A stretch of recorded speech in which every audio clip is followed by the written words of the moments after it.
All right, so I'm gonna go through a prone thoracic extension drill, specifically as it relates to end range isometrics. So on this one, man, you really gotta think about keeping the glutes and the abs tight to make sure that we're not extending through our lower back, right? So all I want to happen is for, right, that thoracic, the thoracic vertebrae to, right, get into extension, right? So remember, our thoracic spine is going to be a lot more mobile than our lumbar spine, okay? So lumbar, more responsible for stability.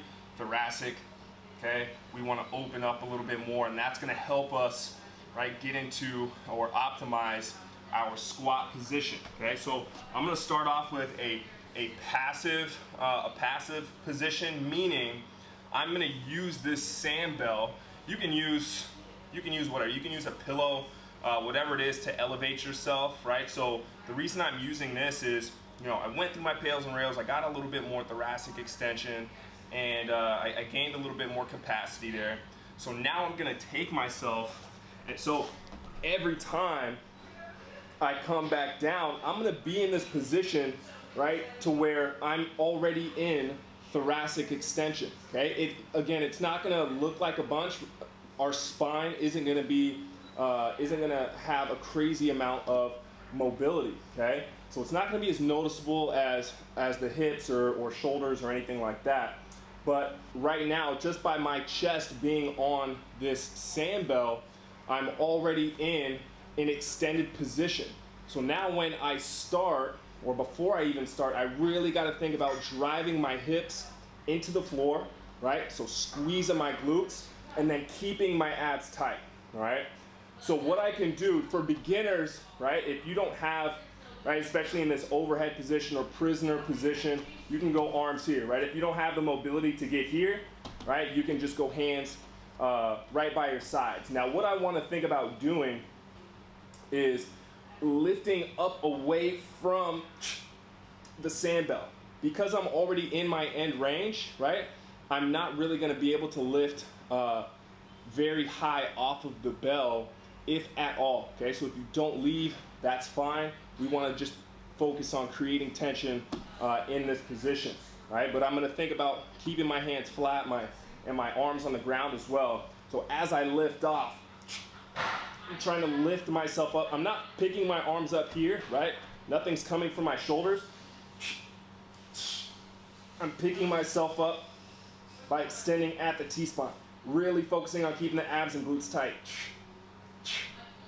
And then controlling back down, okay? So for whatever your interval is, 10, 15, 20 seconds, right? Work in a space where you know you can feel the integrity of your hips and your core are integrated, and you're truly working on that thoracic extension.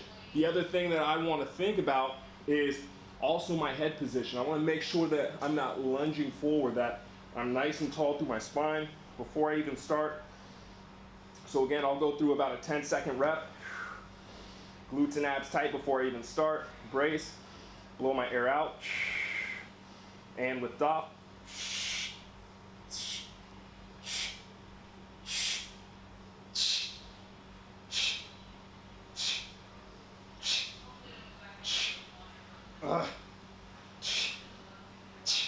And control back down into that starting position. So after each rep, I'm going to make sure that I reset my position, right? Especially re-engaging the glutes, right? To get my hips into extension, get my core tight so my lumbar is stable, so I can just isolate right through thoracic extension. Now, if I was to go into just a purely active drill, I would get rid of the sand bell, and now I'm going to start from the floor. So now I really have to emphasize, right, controlling every little bit of range of motion, okay? So again, I'm going to start off in my same position. If I want to challenge myself, I could go here, I could go arms in this, locked out in this overhead position, and lift off that way, okay? So just for demonstration purposes, right? Since I'm here, I'll do this overhead flexion position, right? And so again, tucking my chin, nice and long through my spine, glutes and abs tight, blowing my air out to make sure that my rib cage is down, and then I'm gonna lift off.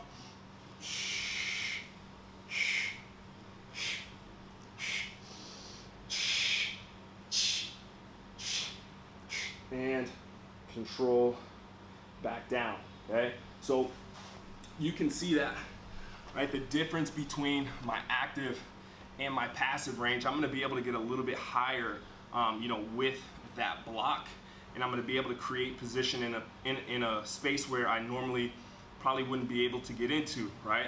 Now, I did go into an overhead position where that's gonna change things a little bit, right? It's gonna be a little bit harder, right? Now I'm adding more load to what my spine has to stabilize, okay? So if I came closer in, maybe, it would have been closer to, being where I was in that active position or in that passive position. But this is a good revelation for us to kind of create for ourselves is, what is the difference between our passive range and our active range, okay? So if our passive range is greater than our active range, then that means that we're limited in the control that we have in that specific joint, right? As far as mobility goes, okay? So we can be as mobile as we need to, as we want to be, but if we can't stabilize that range of motion, then we're going to create some space for injury, right? Which is what we don't want to happen. So things like pails and rails and these end range isometrics is really going to help us close that gap between our passive range and our active range.